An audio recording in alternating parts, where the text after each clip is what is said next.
Hello YouTube community and Khan Academy. My name is Theo.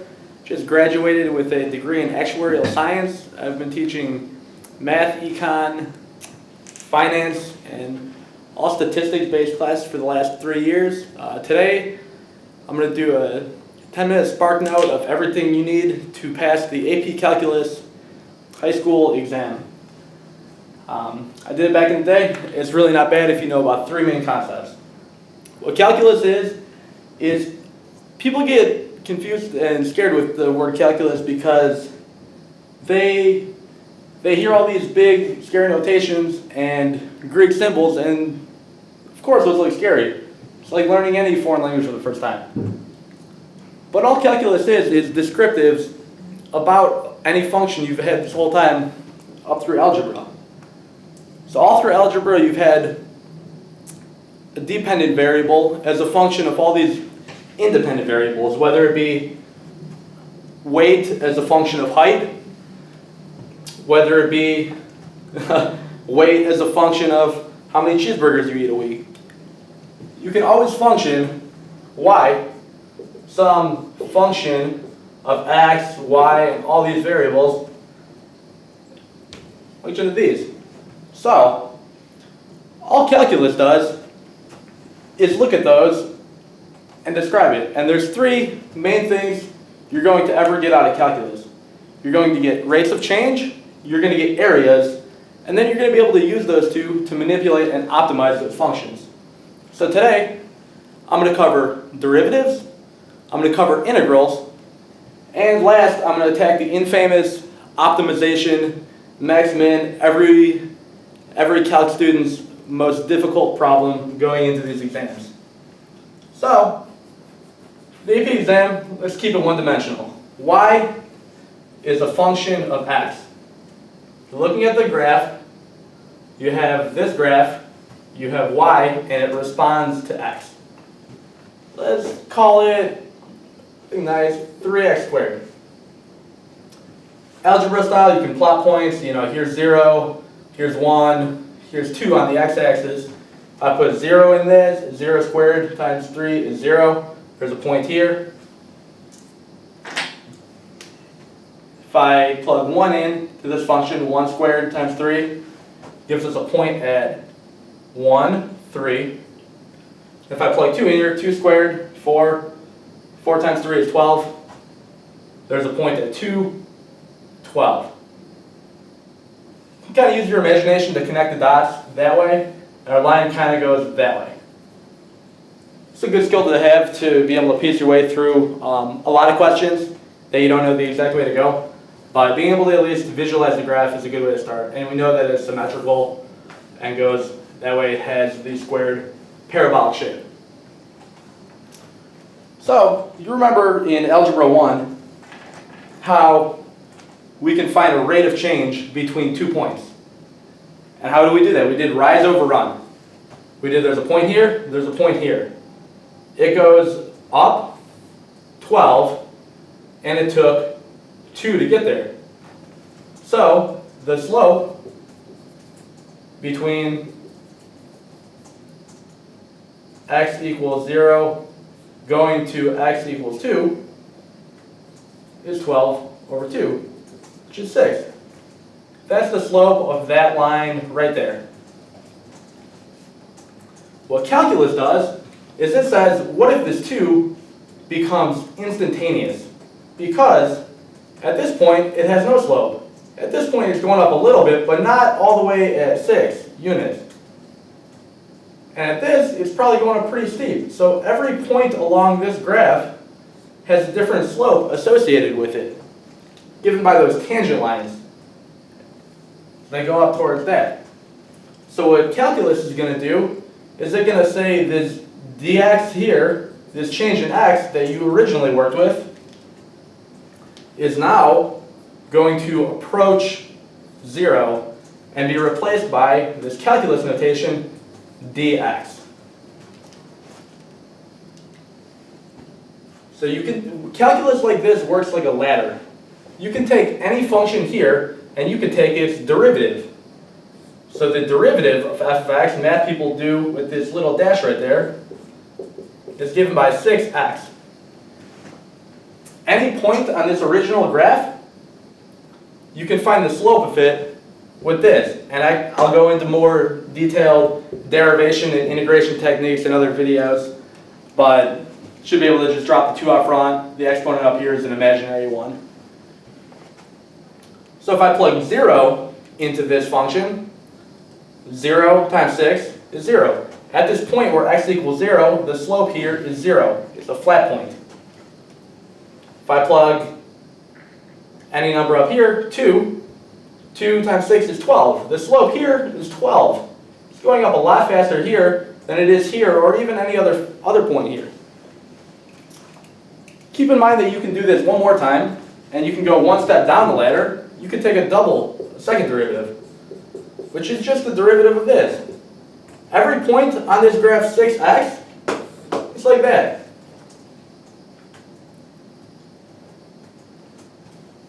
So every point on this is going up at a constant rate.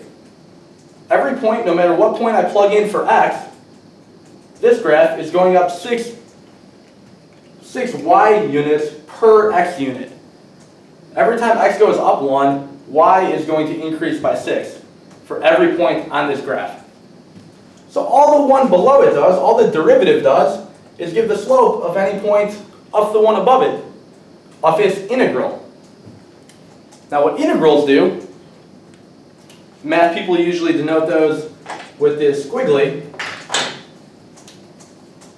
Take the integral of f of x along dx. The d is always the direction you're moving. So here, we took the derivative of y over dx to get that. Here, we're going to move along the x-axis and add up all these slivers. Because what an integral does is it takes all these slivers and adds them up as they get infinitesimally thin, just like adding up a bunch of rectangles. So we're going to go from A to B. Here, in this case, it's 0 to 2. So we're going to get this big F of x, which is just x cubed. You can confirm this geometrically by looking at this. If you take the integral of your second derivative of x along the x-axis, you're going to move one step up the ladder and get back to the one right above it. So the integral of 6 along the x-axis is just 6x. And then you can evaluate it from the lower to the upper bound. So let's look at it from 0 to 2, just how we had in the original. 0 to 2, if in fact an integral represents an area, this integral of 6 from 0 to 2 should just give us the area of this graph of 6x, which is this triangle. So evaluating 6x from 0 to 2, we get, always plug in the top one minus plugging in the bottom one. So 6 to 2 minus 6 times 0, which is just 12. Looking at this, there's 12 up here, and the area of a triangle we know is 1/2 base, which is 2, times height, which is 12. 1/2 times 2 cancel out, and that's just 12. They check out. What integrals do is just make geometry a lot easier for things that get curvy like this, and we can't do them with the simple areas of triangles and rectangles. So that's integrals and derivatives in a nutshell. It's either finding the rates of change at any point on the line, on this tangent, whether it be flat, whether it be almost vertical. It will find instantaneous rates of change. Integral only finds areas. So, wrapping it all up comes to the infamous optimization problem. It'll be on every AP test. It's every Calc 1 student's worst fear. It is finding the max or min of a function given a constraining function. Let me give you an example. These are pretty standard ones that are on almost every AP test. We got a house. This house. Turn that. You got a house here. X long. What you're going to do is you want to build a fence for your puppy.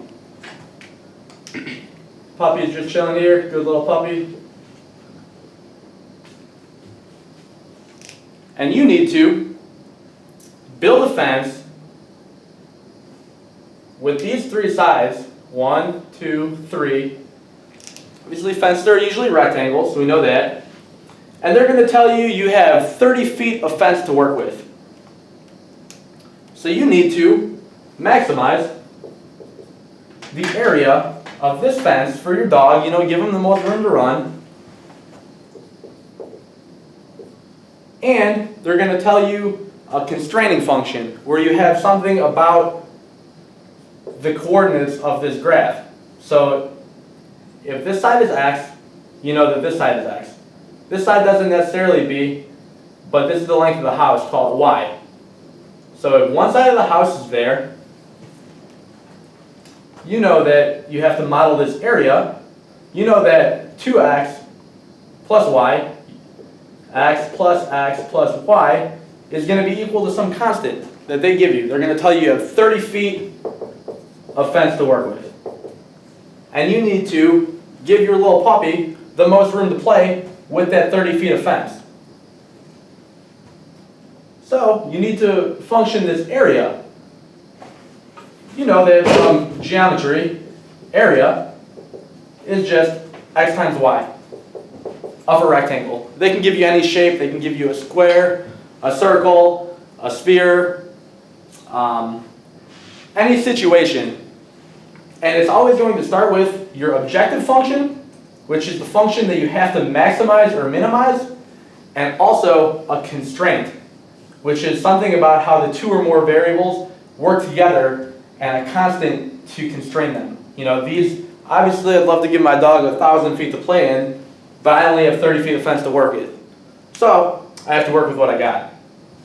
The first step to any of these problems is to get this into something you can differentiate.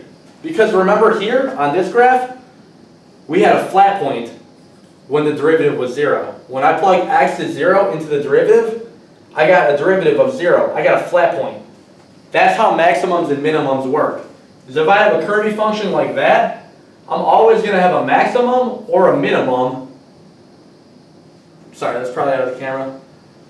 If I have a curvy function like that, I'm always going to have a maximum or a minimum at the point when the derivative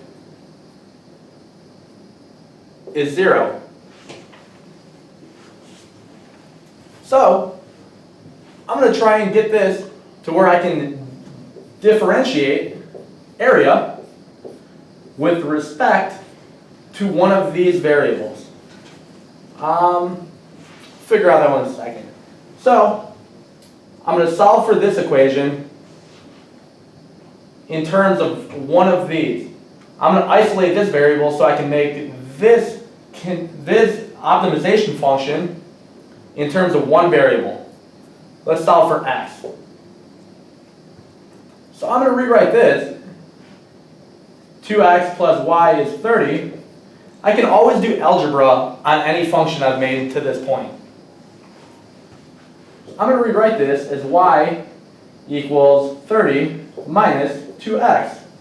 These are equivalent functions for the length of each of these sides, given that we have to keep them 30 feet total.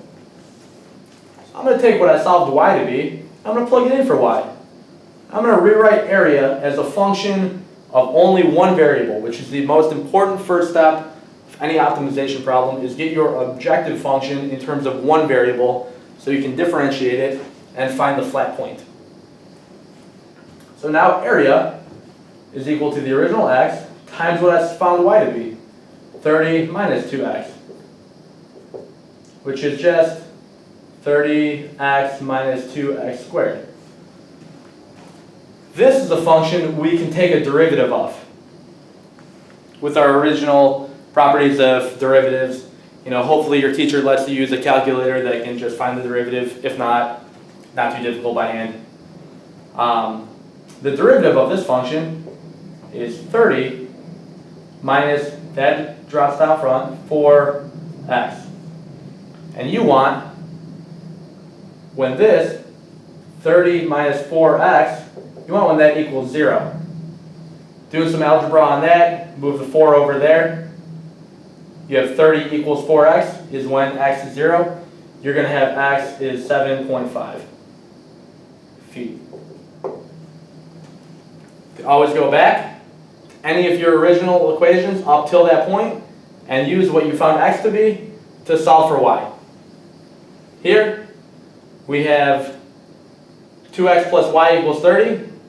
I'm going to plug x back in there. We have 7.5 times 2 is 15. 15 plus y is 30. We're going to have y equals 15. And there are your dimensions to make your puppy happiest. And that is the steps for any optimization problem. Set up your objective function, set up a constraining function, use your constraining function to plug in and make your objective function as only one variable, and then last, take the derivative of this and set it equal to 0 to get a flat point on that, in this case, that area graph. You're going to find a maximum. Mentions. Thank you for watching. Subscribe to my channel. Leave a comment. Let me know anything else you guys would like to learn about. More videos to come. You guys have a good one. Happy math.